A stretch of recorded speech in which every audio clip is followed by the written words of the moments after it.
Olá, povo de Deus, bom dia. Vamos compartilhar aqui um pouco da palavra de Deus mais uma vez.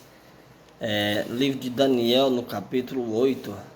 A Bíblia fala a visão sobre um carneiro e um bode. Aqui está uma referência a um sacrifício. Então, nós não vamos ler o capítulo todo, mas falarei a respeito de sacrifício. Era o que era levado para o sacrifício, para a purificação do santuário terrestre na época de Daniel. Vamos aqui nos ater especialmente no versículo 14. Ele me disse: até 2.300 tardes e manhãs, e o santuário será purificado. Quando que acontecia uma purificação no santuário terrestre? Acontecia no dia 7 do décimo mês, dia 10 do sétimo mês. No dia 10 do sétimo mês acontecia esta purificação do santuário terrestre. Aqui quando fala até 2.300 tardes e manhãs e o santuário seria purificado, está dizendo até 2.300 anos, ou seja, 2.300 dias, cada dia simbolizando um ano, referente a um ano. Então até 2.300 anos e o santuário será purificado. Ou seja, o que acontecia? Ali havia uma purificação no santuário. Ele levava alguns animais para fazer esse sacrifício, especialmente um carneiro e um bode. Então, por isso nós entendemos que Daniel capítulo 8 fala de sacrifício. Então, até 2.300 tardes e manhãs e o santuário será purificado. Mas como que nós sabemos e quando nós sabemos que iniciaria esses 2.300 dias, 2.300 anos? A Bíblia não nos deixa sem esta revelação. Quando nós vamos para Daniel capítulo 9, no versículo 25, fala assim, ó: sabe e entende, desde a saída da ordem para restaurar e para edificar Jerusalém, até o ungindo o príncipe são 7 semanas e 62 semanas. As praças e as circunvalações se reedificarão, mas em tempos angustiosos. Desde a saída e a ordem para restaurar e edificar Jerusalém. Por que restaurar e edificar Jerusalém? Porque Nabucodonosor havia destruído Jerusalém. Os inimigos de Israel haviam destruído Jerusalém. E por isso que fala assim, ó, sabe e entende, desde a ordem para a saída de reconstrução de Jerusalém. E essa ordem saiu com o decreto do rei Artaxerxes, se eu não estou enganado, Assuero, o Assuero de Esther. Decreta-se que permitindo a reconstrução do templo e da cidade de Jerusalém por volta do ano 456. Tá? Por volta do ano 456. Esta é a ordem. Essa aqui é uma revelação divina que diz, olha, desde a ordem para restaurar e edificar Jerusalém.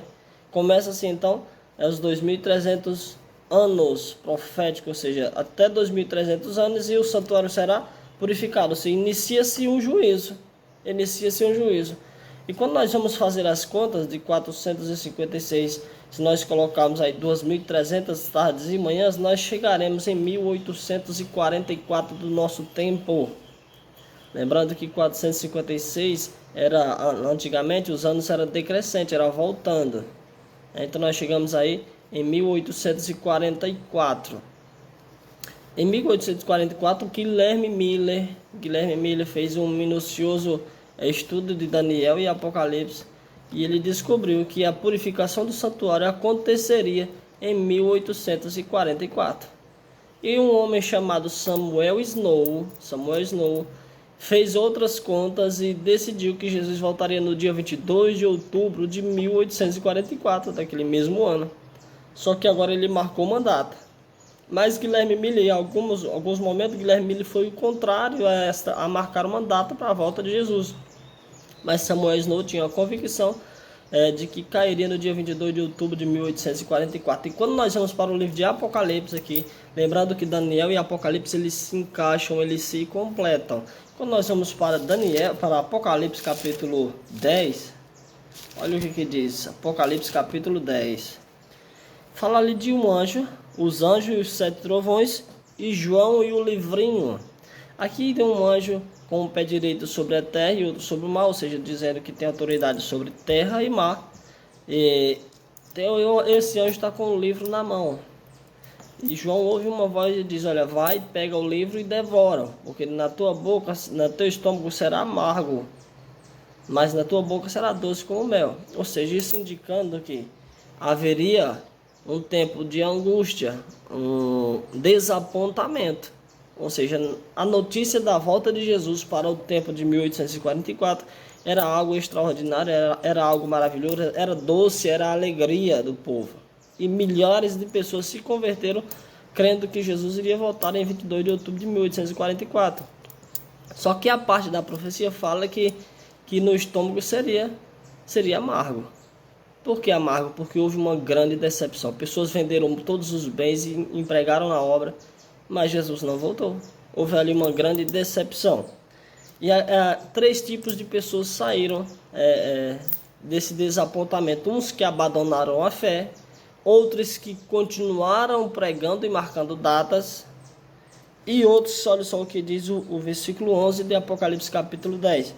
Então me disseram, é necessário que ainda profetize a respeito de muitos povos, nações, línguas e reis. Então, deste movimento que saiu do desapontamento, surgiria outro povo. Surgiria o remanescente que iria continuar pregando o Evangelho. E eu acredito que deste movimento, do desapontamento, surgiu a Igreja Adventista do Sétimo Dia. Nasceu ali por volta de 1844, depois da purificação do santuário celestial. Isso indica que nós vivemos o tempo do juízo, já vivemos em tempo de julgamento, desde 1844, de acordo com a Bíblia. Então, a Igreja Adventista começa ali por volta de 1844 e só foi registrada mesmo e nomeada como Adventista do Sétimo Dia por volta ali de 1863 a 1864. Por isso que eu acredito que a Igreja Adventista surgiu de uma profecia bíblica e nós vamos pregar a palavra de Deus até a volta de Jesus. Isso não diz, porque eu estou aqui dizendo que a Igreja Adventista é a Igreja de Deus, que nós estamos salvos, todos nós estamos salvos. Não, aqueles que creem em Jesus estão salvos. Acredito sim que a Igreja Adventista é a Igreja de Deus aqui na terra, que vai reparar as brechas que são feitas na palavra de Deus. Quais brechas? Por um exemplo, quando algumas pessoas saem pregando por aí dizendo que Jesus aboliu os mandamentos. Quando a gente sai pregando dizendo que Jesus aboliu os mandamentos, por um exemplo, se Jesus aboliu os mandamentos, então é permitido matar, é permitido roubar, é permitido adulterar? Se nós fizermos algumas perguntas sobre os mandamentos, as pessoas vão concordar, mas depois diz que Jesus aboliu os mandamentos. Então não há uma contradição com respeito a isso. Mas nós cremos sim que estamos pregando a palavra de Deus e vamos continuar pregando por todo mundo, porque a Bíblia diz em Mateus 24:14 que será pregado o Evangelho por todo mundo, a todas as nações, a todas as tribos. Então Jesus virá. Ninguém será inocente com respeito à palavra de Deus. Jesus voltará quando a palavra de Deus for pregada em todo o mundo. Não estou aqui dizendo que outras denominações, as pessoas de outras denominações estão perdidas. Não, de forma alguma. Acreditamos que existem pessoas salvas em todas as denominações. Porque o próprio Jesus diz em João capítulo 10, versículo 16, ele diz: ainda há outras ovelhas que não são deste aprisco. Ou seja, Jesus tem um povo e ele diz: olha, ainda tem outras ovelhas, não são deste aprisco. Então a mim me convém conduzi-las, eles ouvirão a minha voz, então haverá um só rebanho, um só pastor. Que Deus te abençoe e te guarde. Deixe seu comentário se você gostou, se não gostou, compartilha, e que Deus te abençoe em nome de Jesus.